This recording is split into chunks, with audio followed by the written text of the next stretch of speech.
지난주까지 우리는 에베소서를 통해서 은혜와 진리를 나눴습니다.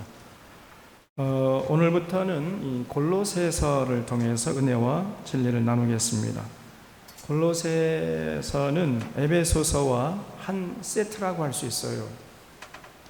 에베소서는 그리스도의 몸인 교회는 과연 어떠해야 하는가에 대한 가르침이라고 한다면, 골로새서는 교회의 머리 되시는 그리스도가 누구시냐에 대한 가르침이기 때문입니다. 그래서 교회가 건강하려면 교회의 머리 되시는 그리스도가 과연 어떤 분이신지를 잘 알고 그 그리스도의 통치를 받고 그 그리스도를 섬기고 그분의 가르침을 따라야 되죠. 그런 교회가 건강한 교회입니다. 교회는 예수님의 가르침을 따르기 위해서 모인 공동체이기 때문에 이것은 너무나 당연한 말이죠. 이런 면에서 골로새서는 중요합니다. 골로새는 지금의 터키 서쪽 지방에 있는 도시입니다. 당시 골로새는 면화, 양털, 염료업 등이 번창했다고 그래요. 거기에 이제 에바브라라고 하는 사람이 살고 있었는데, 바울이 에베소의 도란노 서원에서 2년 동안 복음을 전하면서 성경을 가르쳤잖아요. 그때 거기에 참여한 사람이 바로 에바브라였습니다. 그래서 바울을 통해서 복음을 듣고 완전히 거듭난 사람이었어요.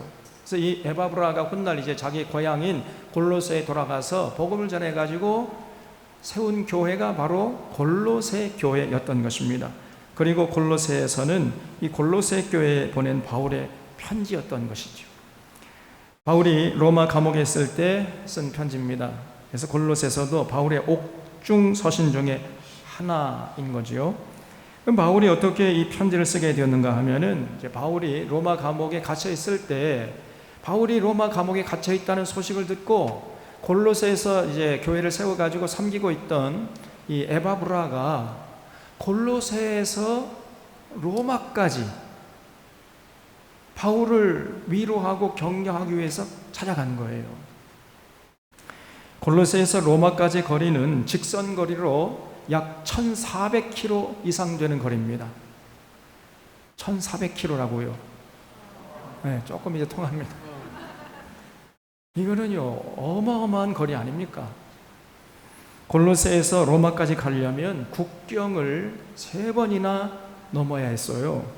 터키 국경, 그리고 그리스 국경, 그리고 로마 국경을 거쳐야 결국은 로마까지 갈 수 있었던 겁니다. 그리고 바다도 에게해 바다를 건너야 되고, 그 다음에 이제 그리스와 이탈리아 사이를 가로지르는 바다가 아드리아 해인데, 그 아드리아 해를 건너야 됐어요. 2개의 바다를 건너야만 골로새에서 로마까지 갈 수 있었던 거예요.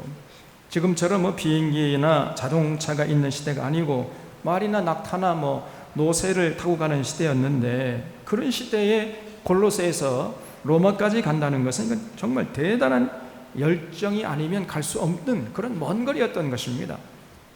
그러나 에바브라는 바울이 감옥에 갇혔다는 소식을 듣고 섬기는 교회를 뒤로 하고 산을 넘고 물을 건너서 로마까지 찾아간 거예요. 갈 때 그냥 간 것이 아니고 골로새 교인들의 성금을 모아가지고 찾아간 겁니다. 그리고 가서 성금을 전달하고 돌아온 것이 아니라 상당 기간 동안 옥살이하는 바울의 곁에서 바울을 뒷바라지 했던 거예요. 그래서 바울이 나중에 빌레몬서 끝에 나와 함께 갇힌 자 된 에바브라도 너희에게 문안하노니라 이렇게 적고 있거든요. 이거를 보면은 이 에바브라가 그냥 삐쭉 가가지고 성금 건네주고 온 그런 차원이 아니라 감옥에 갇혀 있는 바울과 함께 감옥에 갇힌 자처럼 이렇게 살았던 것을 알 수 있죠. 상당 기간 동안 마치 자기가 감옥에 갇힌 것처럼 그렇게 감옥에 갇혀 있는 바울을 뒤에서 뒷바라지 했던 것입니다. 이렇게 충성되게 바울의 가르침을 따르고 바울을 존경하면서 섬겼던 분이 바로 에바브라라는 목사님이셨어요. 이런 충직한 분들이 하나님 나라의 주인공들이 되는 거지요. 1장 1절을 보겠습니다. 하나님의 뜻으로 말미암아 그리스도 예수의 사도된 바울과 형제 디모데는 골로새에 있는 성도들 곧 그리스도 안에서 신실한 형제들에게 편지하노니 우리 아버지 하나님으로부터 은혜와 평강이 너희에게 있을지어다 그랬죠. 그러니까 바울이 이제 편지 쓸 때 그 옆에 충직한 디모데도 함께 있었다는 겁니다. 그러니까 바울이 수많은 교회를 세우고 하나님 나라에 큰 일을 할 수 있었던 비결이 바로 바울의 오른팔 역할을 했던 디모데가 곁에 있었기 때문에 가능했던 거예요. 바울 혼자 힘으로 절대 할 수 있었던 것이 아닙니다. 그리고 또 여기 바울이 골로새 교인들을 향해서 신실한 형제들에게 편지한다 이렇게 적고 있지요. 그걸 볼 때에 골로새 교인들도 그 목회자였던 에바브라처럼 정말 신실한 신앙인들이었다는 것을 알 수 있습니다. 3절에 우리가 너희를 위하여 기도할 때마다 하나님 곧 우리 주 예수 그리스도의 아버지께 감사하노라 그랬죠. 바울이 골로새 교인들 생각하기만 하면요 마음속에서 감사한 마음이 그냥 막 봄날의 아지랑이처럼 피어오른다는 거예요. 왜 그랬습니까? 4절 말씀 보면 이는 왜냐하면 왜 골로새 교인들 생각할 때마다 감사의 마음이 막 이렇게 피어오르는가 하면 그런 얘기죠. 이는 그리스도 예수 안에 너희의 믿음과 그걸 줄여주세요. 너희의 믿음과 또 모든 성도에 대한 사랑을 들었음이요. 거기 사랑을 들었으면 그걸 줄여주세요. 또 너희를 위하여 하늘에 쌓아둔 소망으로 말미암으니 거기 소망으로 말미암으니 줄여주세요. 곧 너희가 전에 복음 진리의 말씀을 들은 것이라 그랬어요. 그러니까 골로새 교인들의 믿음과 사랑과 소망을 보고 감사한다는 거예요. 이 골로새 교인들이 에바브라가 전한 복음을 듣고 완전히 거듭나서 예수님을 그리스도로 믿고 그 예수님의 가르침에 전적으로 순종했다는 것입니다.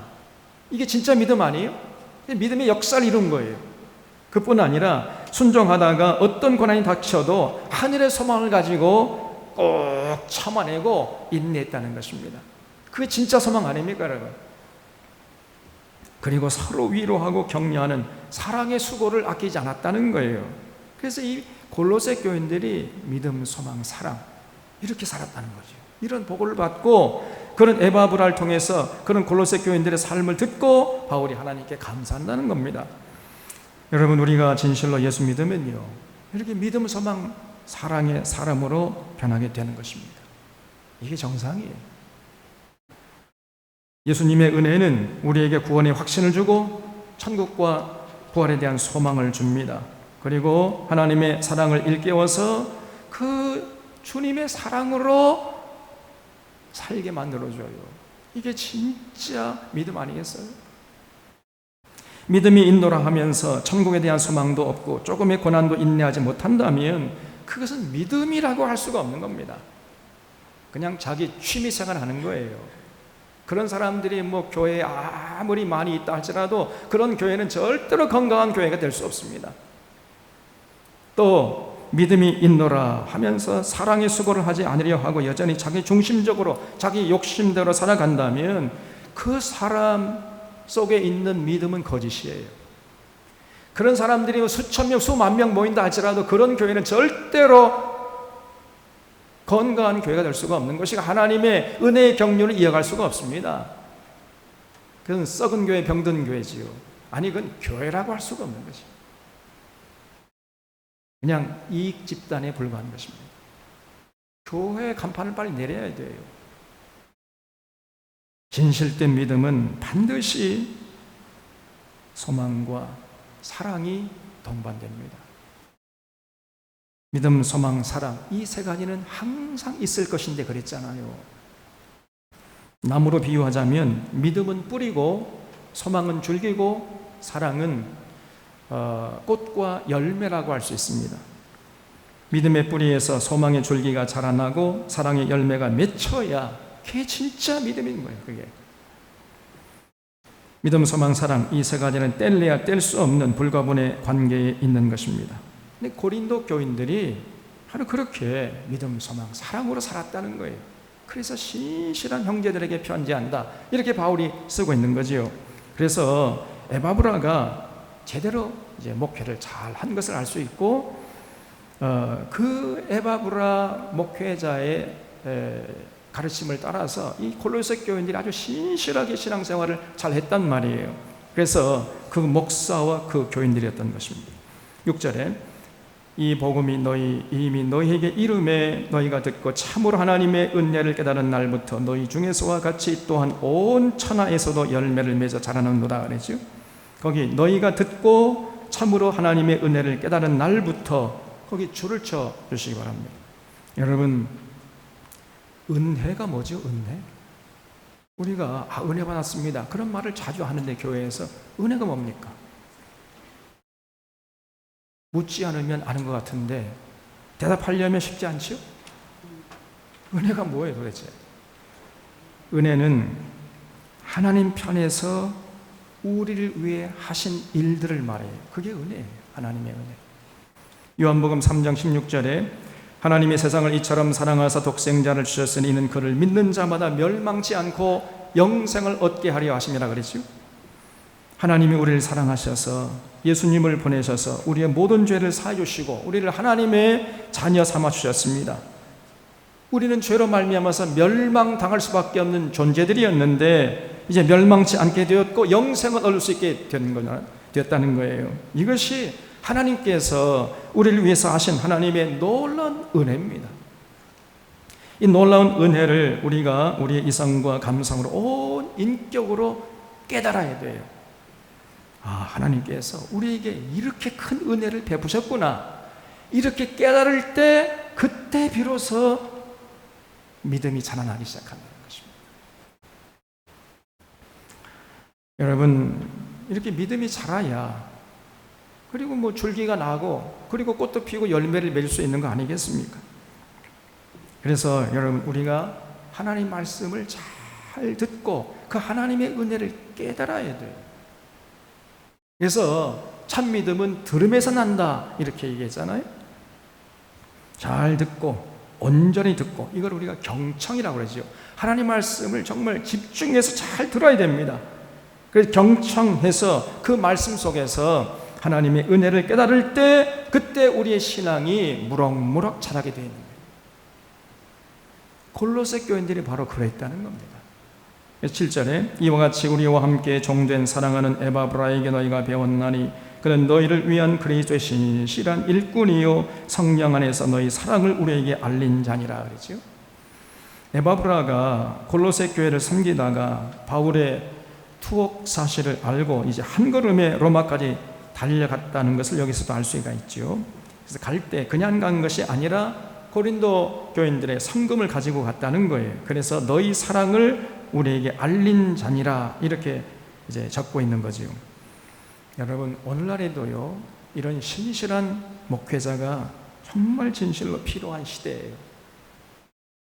이 에바브라처럼 이런 신실한 목회자를 찾기 힘든 시대입니다. 오늘 이 시대가 세상 부귀영화나 명예나 자리에 연연하지 않고 오직 그리스도의 신실한 일꾼으로 헌신하는 이런 목회자가 절대적으로 필요한데, 그런데 희귀해요.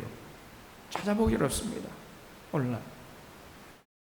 그래서 여러분, 우리 기도 제목 중에 하나가 이런 에바브라 같은 신실한 목회자, 신실한 하나님의 일꾼이 일어나게 해 주시옵소서. 이제 우리가 기도해야 돼요.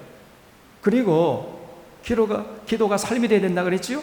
그렇게 기도했으면 여러분이 그런 하나님의 신실한 일꾼이 되셔야 돼요. 그리고 여러분의 가정 속에서 자라난 자녀들이 장차 하나님의 신실한 일꾼들이 되어야 합니다. 여러분, 우리 자론교회에서 이런 아름다운 하나님의 일꾼들이 벌떼처럼 일어날 수 있기를 바랍니다. 9절에 이로써 우리도 듣던 날부터 너희를 위하여 기도하기를 그치지 아니하고 구하노니 너희로 하여금 모든 신령한 지혜와 총명이 하나님의 뜻을 아는 것으로 채우게 하시고 그랬습니다. 거기 모든 신령한 지혜와 총명이 하나님의 뜻을 아는 것으로 채우게 하시고에 줄을 쳐주시기 바랍니다. 지금 바울이 골로새 교회 교인들을 위해 기도하고 있는데 그 기도 제목이 뭐냐 하면요, 아이고 저 사람들 잘 먹고 잘 살게 해주세요, 이런 기도 드리는 게 아니고 날이 갈수록 신령한 지혜와 총명이 넘치게 하셔서 하나님의 뜻을 알게 해 주시옵소서. 이렇게 기도하고 있는 겁니다. 여러분, 이 기도 제목이 바로 우리의 기도 제목이 되어야 돼요. 하나님, 날이 갈수록 신령한 지혜와 총명이 넘치게 하셔서 하나님의 뜻을 명확하고 분명하게 알게 해 주시옵소서. 이렇게 우리가 늘 기도해야 됩니다. 스스로 우리 자신을 위해서.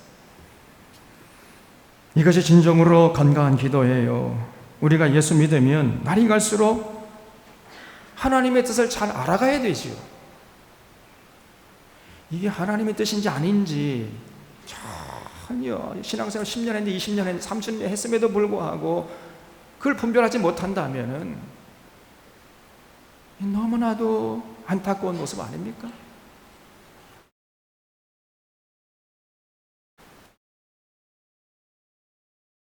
신앙생활 10년, 20년 했으면 인격이 성숙해지고 우리의 생각과 말과 행동이 거룩하게 변해가야 하는 거 아니겠어요? 하나님의 뜻을 잘 분별해 하나님의 선하시고 기뻐하시고 온전한 뜻이 무엇인지 탁 듣기만 하면은 알아차리고 어떤 상황에 딱 처했을 때 하나님의 뜻이 어디 있는가 알아차려야 할 건 아닙니까? 여전히 똥인지 된장인지 구별도 못하고 앉아있는 이런 식으로 하면서 신앙생활을 10년, 20년, 30년 했다. 그거는 본질적으로 문제가 있는 거 아니겠어요? 그래서 여러분, 신앙생활 연륜이 중요한 것이 아니라 처음 된 자가 나중되고 나중된 자가 처음 된다 그랬잖아요. 우리가 하루속히 참 날이 갈수록 신령한 지혜와 총명이 넘치게 하셔서 하나님의 뜻을 알게 해주시옵소서. 이렇게 기도를 해가지고 우리의 생각과 말과 행동이 성숙해지고 세상을 바라보는 가치관이나 물질관이나 인생관이나 역사관이 하나님의 뜻에 입각해서 새롭게 정립되어야 돼요. 그런 모습들이 보여져야 목회하는 목회자도 신이 나고 보람도 느끼고 기쁨도 느끼게 되는 것입니다. 여러분이 사도 요한이 하는 말을 좀 들어보세요. 요한 3서 3절에서 형제들이 와서 내게 있는 진리를 정하나되 내가 진리 안에서 행한다 하니 내가 심히 기뻐하노라. 내가 내 자녀들이 진리 안에서 행한다 함을 듣는 것보다 더 기쁜 일이 없도다 그랬어요. 복음을 전해줬더니 요한이 그랬더니 그 복음을 통해서 진리를 깨닫고 인격과 가치관과 인생관과 물질과 역사관이 성숙해졌다는 거예요. 그래서 진리 안에서 참 자유함을 누리는 모습을 사도 요한이 보면서 이것처럼 더 기쁜 일이 없다 이렇게 적고 있잖아요.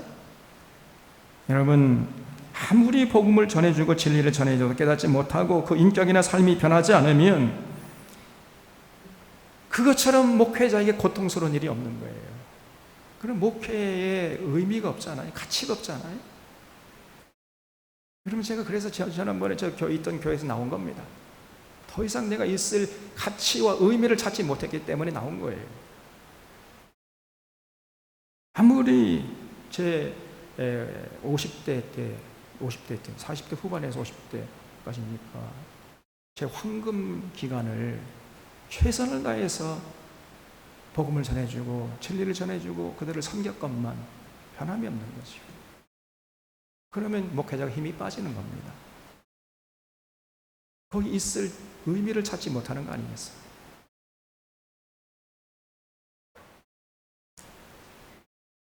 그런데 이 골로새 교인들은 에바브라가 복음을 전해주었더니 날이 갈수록 삶이 변하는 거예요. 그래서 바울이 그들을 위해 기도하기를 모든 신령한 지혜와 총명이 하나님의 뜻을 아는 것으로 채우게 해달라 이렇게 기도하고 있는 거지요. 10절에 주께 합당하게 행하여 범사에 기쁘시게 하고 모든 선한 일에 열매를 맺게 하시며 하나님을 아는 것에 자라게 하시고 그의 영광의 힘을 따라 모든 능력으로 능하게 하시며 기쁨으로 모든 견딤과 오래 참음에 이르게 하시고 그랬죠. 거기 기쁨으로 모든 견딤과 오래 참음에 이르게 하시고에 줄을 쳐주시기 바랍니다. 여러분, 우리도 이렇게 기도해야 돼요. 오래 참을 때 그냥 죽지 못해서 마지 못해서 오래 참는 것이 아니고 기쁨으로 오래 참는 거예요. 기쁨으로 인내하는 것입니다. 어떤 고통이나 환난이나 핍박이 와도 기쁨으로 인내하는 거예요. 여러분, 이 전자와 후자는 하늘과 땅만큼 차이가 나는 거예요. 그리스도를 위해서 당하는 고난을 영광으로 생각하면서 기쁨으로 견디는 그런 모습을 잃지 않도록 우리 사랑하는 교우들은 늘 스스로를 위해서 기도할 수 있기를 바랍니다. 이런 사람이 진실한 신앙인이죠. 12절에 우리로 하여금 빛 가운데서 성도의 기업의 부분을 얻기 합당하게 하신 아버지께 감사하게 하시기를 원하노라. 그가 우리를 흑암의 권세에서 건져내사 그의 사랑의 아들의 나라로 옮기셨으니 그 아들 안에서 우리가 성량 곧 죄사함을 얻었도다 그랬죠. 그래서 우리가 항상 하나님 앞에서 맺어야 할 열매가 뭐냐? 감사라는 거죠. 감사. 우리는 어떤 상황에서도 감사할 수 있어야 됩니다. 왜 그래요? 하나님이 우리를 흑암의 권세에서 건져내 주시고 예수 그리스도의 나라로 옮겨 주셨기 때문입니다. 이걸 한마디로 우리가 구원받았다 이렇게 표현하는 거지. 그래서 구원받은 이 믿음의 사람들은 어떤 상황 속에서도 감사할 수 있어야 됩니다. 예수 믿는 자들의 특징을 한마디로 표현한다면 그것은 감사예요. 입만 열면 감사가 쏟아져 나와야 됩니다. 감사가요, 입에 붙어야 돼요. 이래도 감사, 저래도 감사. 조금 전에 우리 송인남 집사님이 찬양했잖아요. 뭐라고 그랬어요? 장미꽃도 감사하지만 그 가시도 감사하다. 언제나 어떤 형편에서도 감사한다는 것이요. 그래서 우리가 이렇게 평화로운 추석 명절을 맞이하게 된 것도 감사한 일이고, 현재 투병 중에 있어도 감사하고, 사업이 어렵고 힘들어도 감사하고, 이래도 감사하고 저래도 감사하고, 우리 상황과 형편을 초월해서 항상 우리는 감사할 수 있어야 돼요. 그런 모습으로 살아가도록 언제나 우리가 기도해야 됩니다. 바울은 이렇게 이제 문안 인사와 골로새 교인들을 위해 기도하고, 이제 본격적으로 15절부터 과연 예수님이 누구신가 여기에 대해서 말씀하고 있어요. 15절에 그는 보이지 아니하시는 하나님의 형상이시요 모든 피조물보다 먼저 나신 이시니 그랬죠. 예수님이 누구시냐? 예수님은 보이지 않는 하나님의 형상이라는 거예요. 놀라운 얘기 아닙니까? 하나님은 영이시기 때문에 보이지 않는데, 사람들은요 눈에 보이지 않으면 잘 믿지 않으려고 그래요. 그래서 하나님을 믿게 하기 위해서 보이는 형상으로 오신 분이 예수님이라는 겁니다.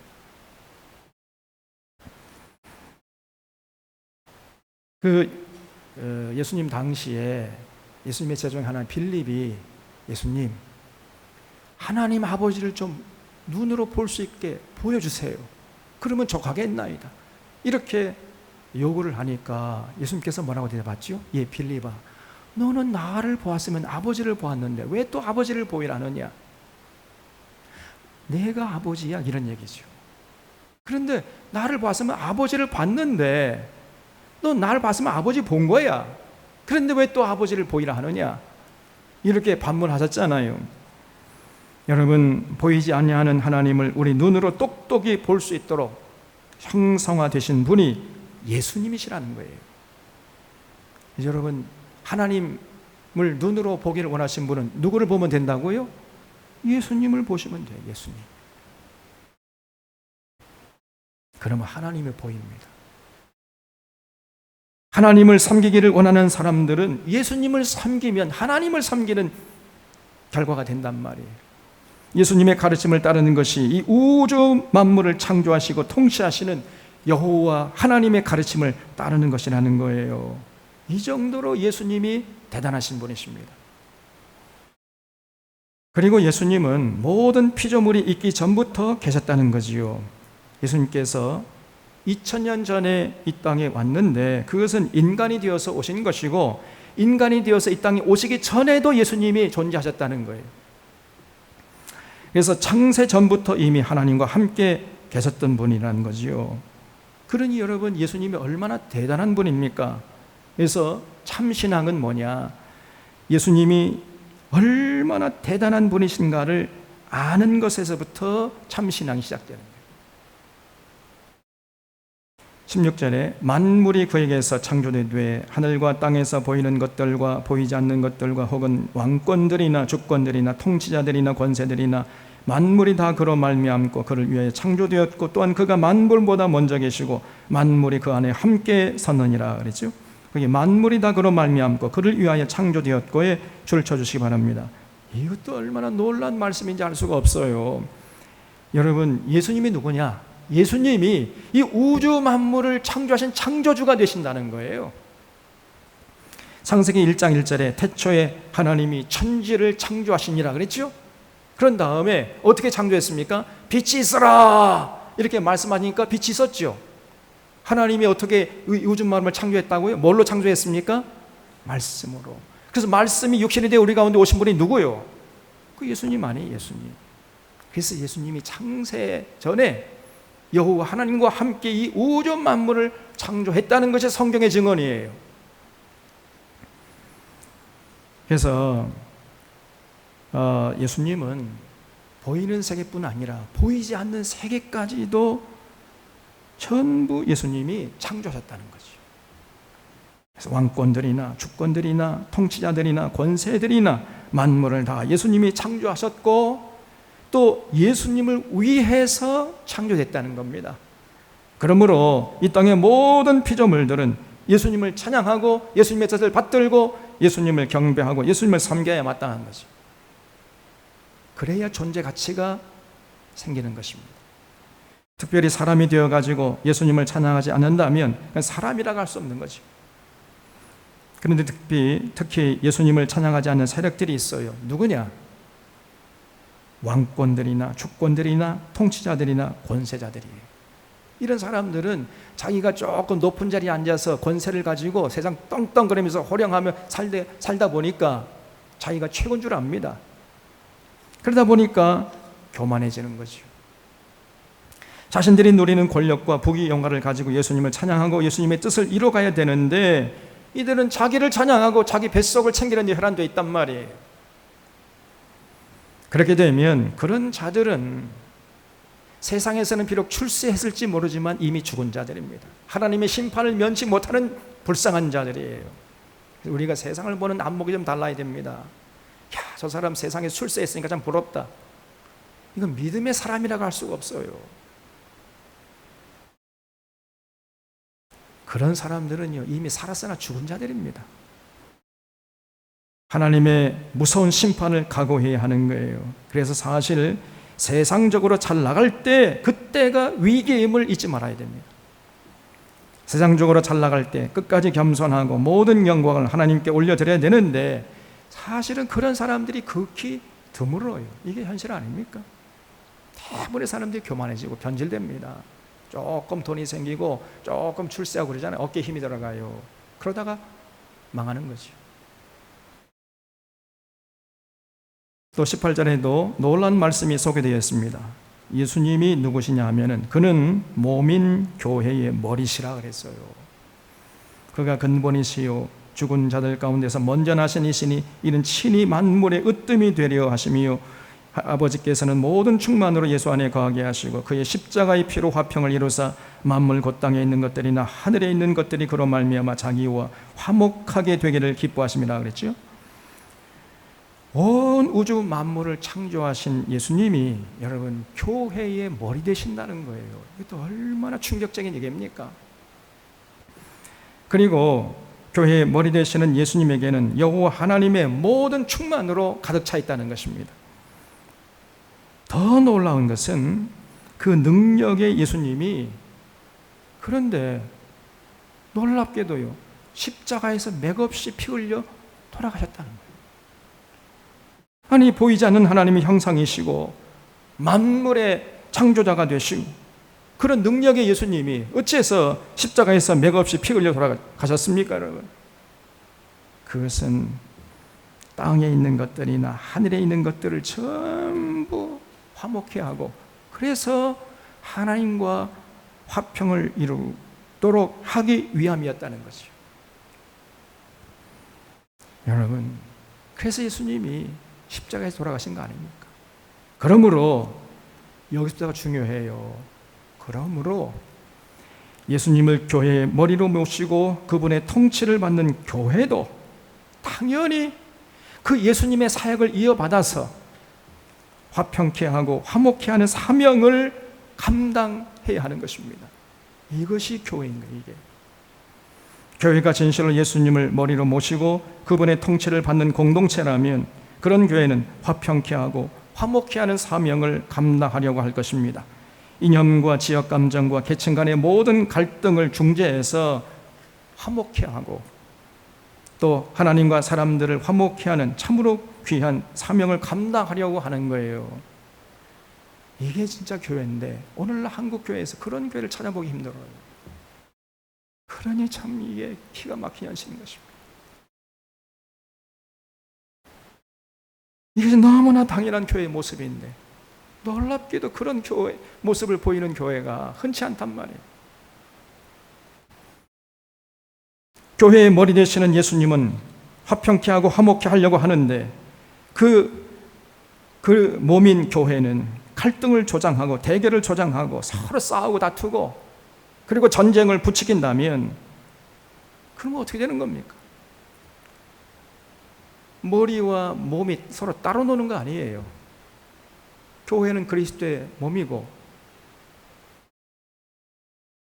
그리스도는 교회의 머리가 되시는데 머리 되시는 그리스도는 화평케 하고 화목케 하려고 하는데 그리스도의 몸인 교회는 서로 싸우고 다투고 서로 미워하고 수군거리고 전쟁을 부추기고 갈등을 부추기고 이게 있을 수가 있는 겁니까?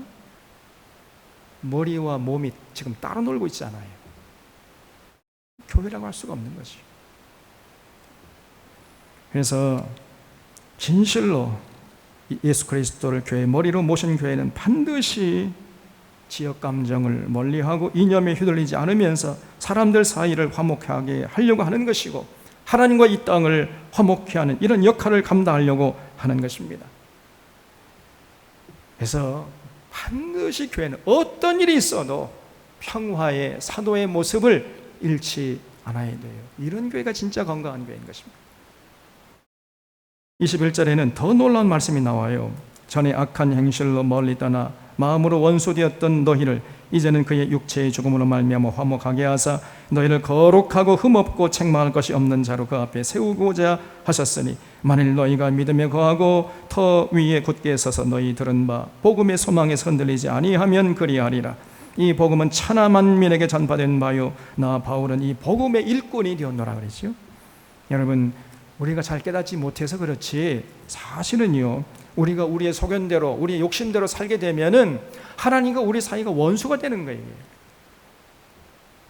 그래서 우리 그렇게 살 때에는 하나님과 우리 사이 원수지간이었어요.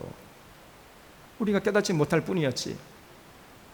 이런 원수 사이를 화목케 하시려고 예수님이 화목제물이 되셨다는 겁니다. 이게 바울의 주장이에요. 그래서 비유를 들자면은 이런 비유가 가능할 것입니다. 어느 가정에 이제 아버지와 아들이 있었어요. 근데 이 아버지와 아들 이 사이가 안 좋아요. 아버지는 내가 이제 아들을 보면 정말 잘해줘야 되겠다 이렇게 단단히 마음을 먹어도 아들을 보기만 하면은 그냥 막 마음에 속이 상하는 거예요. 그냥 저놈의 새끼 그냥 때려 죽여야 되겠다 막 이런 생각이 드는 거예요. 또 아들도 내가 아버지에게 왜 이렇게 효도를 하지 않을까? 이번에 아버지를 만나기만 하면 이번에 추석 명절에 내려가면 진짜 아버지에게 효도하고 아버지를 기쁘게 해드리고 오겠다 이렇게 생각을 하고 아버지를 만났는데 만나기만 하면 또 싸우는 거예요. 또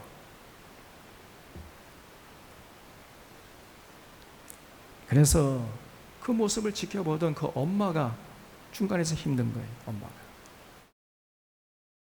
그래서 어떻게든지 간에 화해케 하려고 하는데 이게 안 되는 겁니다. 그러다가 어느 날 이제 엄마가 집 나간 아들을 아버지와 싸우다가 아들이 집을 나가버린 거예요. 그래서 집 나간 아들을 엄마가 찾아 나섰다가 낭떠러지에서 떨어져 이제 죽게 된 거예요.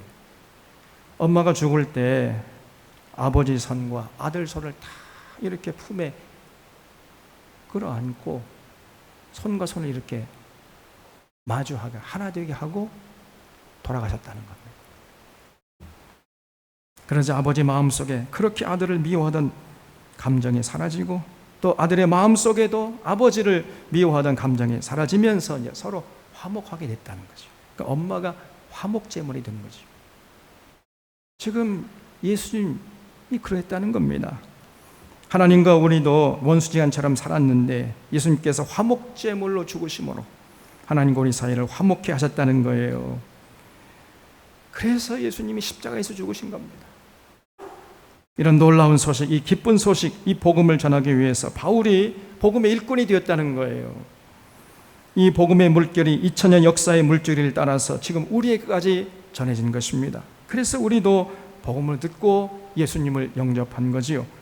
그래서 이제는 원수로 살던 하나님과 우리가 이제 화목해 됐다는 사실을 굳게 믿고, 그렇기 때문에 이제는 내 뜻대로 내 욕심대로 이제 속에는 옳은 대로 살지 않고 하나님의 뜻대로 이제 살기로 해야 돼요. 그렇게 결단한 사람들을 우리가 예수 믿는 자라고 하는 것입니다.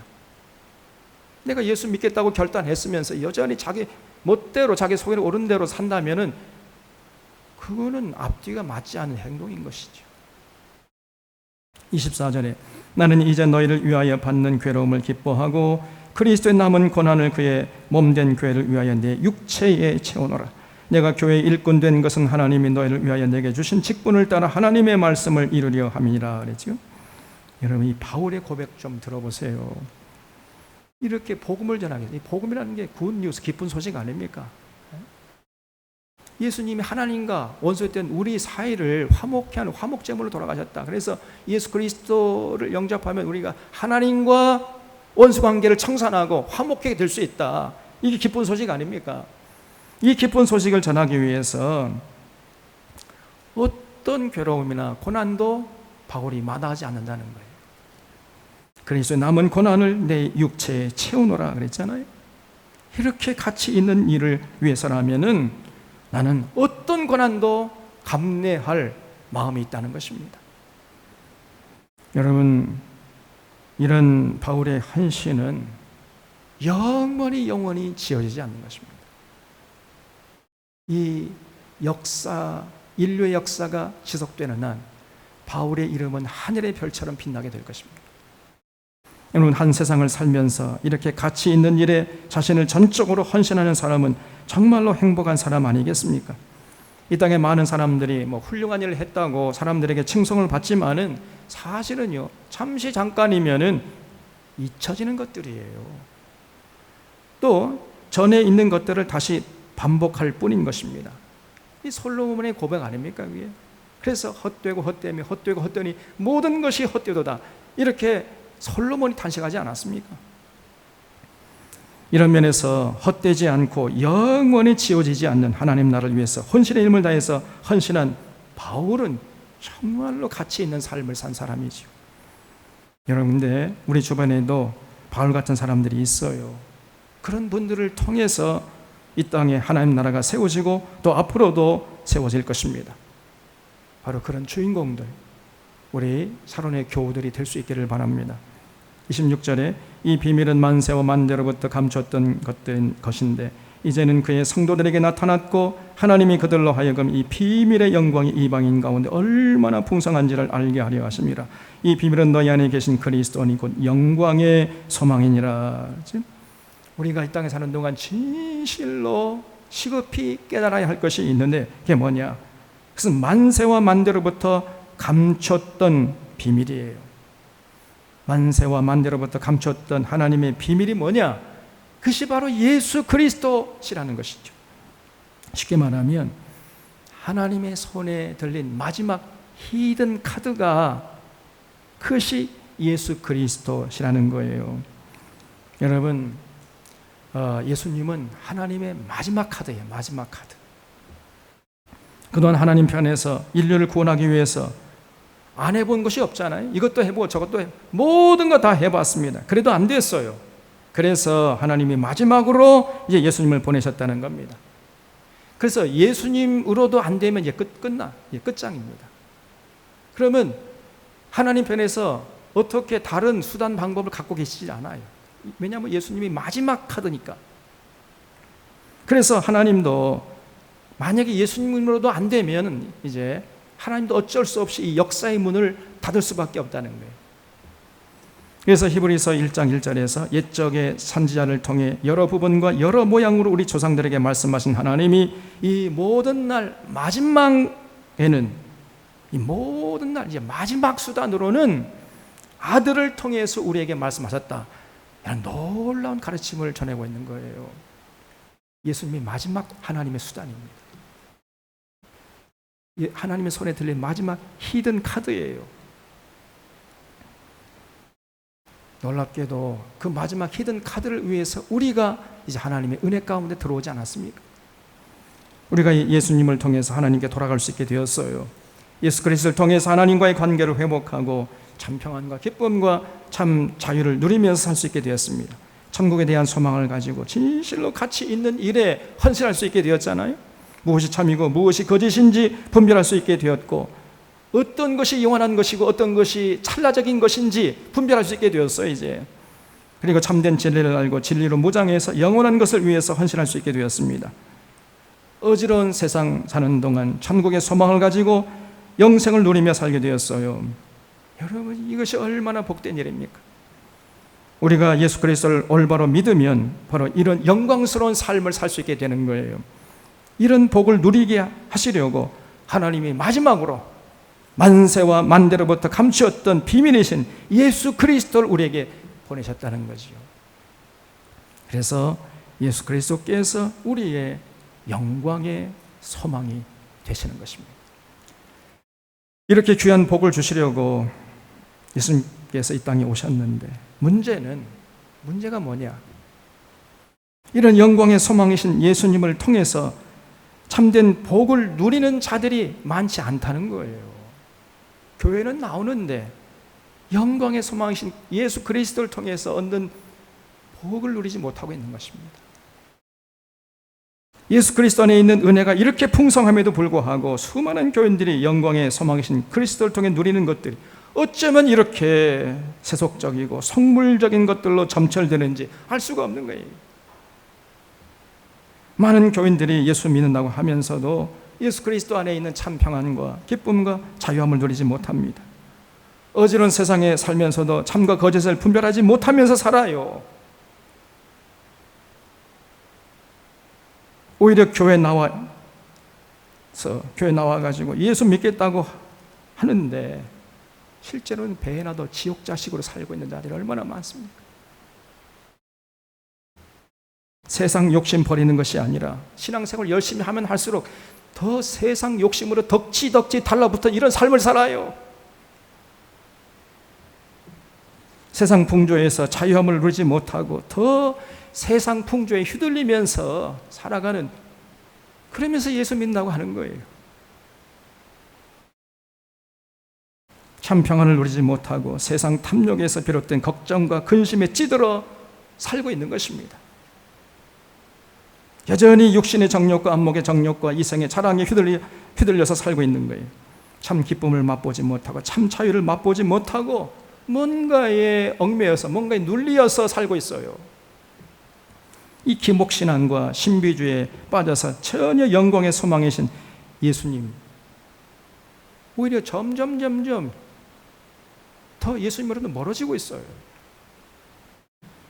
예수님은 수고하고 무거운 짐진 자들아 다 내게로 오라, 내가 너희를 쉬게 하리라, 이렇게 말씀하셨는데 예수 믿는 자들은 더 세상 무거운 짐을 지고 허덕이고 살고 있습니다. 이게 뭔가 신앙이 근본적으로 잘못된 거 아니에요?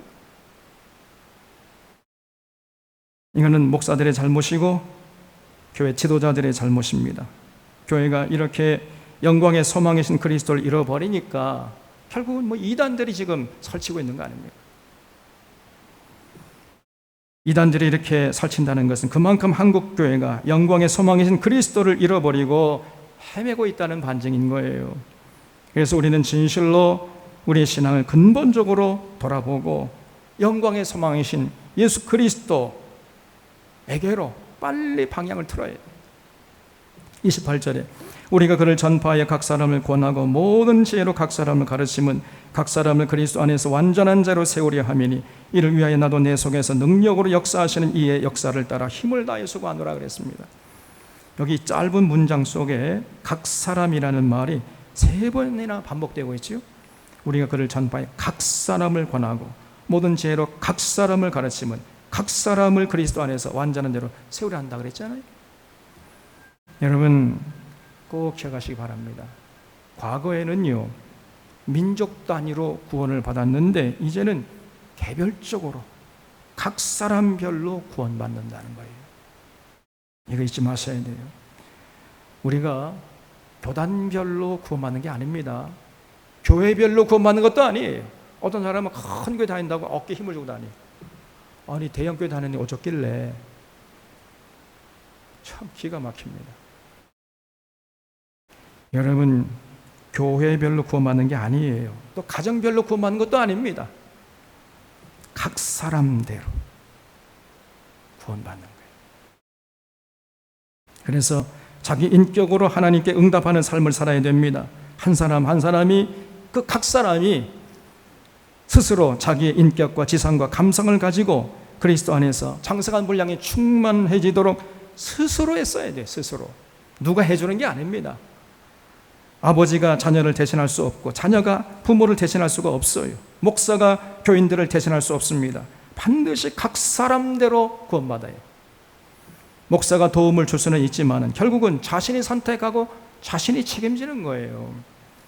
이걸 잊지 말아야 됩니다. 그래서 바울은 하나님이 주시는 능력을 힘입어서 각 사람을 한 사람 한 사람을 그리스도 안에서 온전한 자로 세우려고 혼신의 힘을 다해 노력했다는 거예요. 이런 바울의 이름은 인류 역사가 지속되는 한 지속되게 될 것입니다. 우리들도 이런 바울의 사역을 이어받고 각 사람을 그리스도 안에서 완전한 자로 세우려고 힘을 다해 수고하면 우리들도 하늘의 별처럼 빛나게 될 거예요. 우리 산원의 교우들은 영광의 소망이신 예수님을 사랑하고 신뢰하고 예수님의 가르침을 따라서 예수님의 뒤를 따르는 진정한 예수님의 제자들이 되시기를 바랍니다. 그리고 이 영광의 소망이신 예수님을 이웃에게 전하는데 최선을 다해 주시기를 바랍니다. 먼저 믿은 부모는 자녀들을 그리스도 안에서 완전한 자로 세우려고 애를 쓰고, 먼저 믿은 자녀는 부모님을 그리스도 안에서 완전한 자로 세우려고 애를 써야 돼요. 또 먼저 믿은 교우들은 주변의 이웃들을 그리스도 안에서 완전한 자로 세우려고 우리 속에서 능력으로 역사하신 이 역사를 따라서 힘을 다해 수고를 해야 합니다. 이렇게 여기에 관심을 가지고 헌신하는 자가 복된 인생이 되는 거죠. 진실로 천국의 생명책에 기록될 뿐 아니라 세세 무궁토록 그의 업적이 지워지지 않고 기억되게 될 것입니다. 정말 이런 복을 누리는 귀한 인생들 다 될 수 있기를 바랍니다. 기도하겠습니다.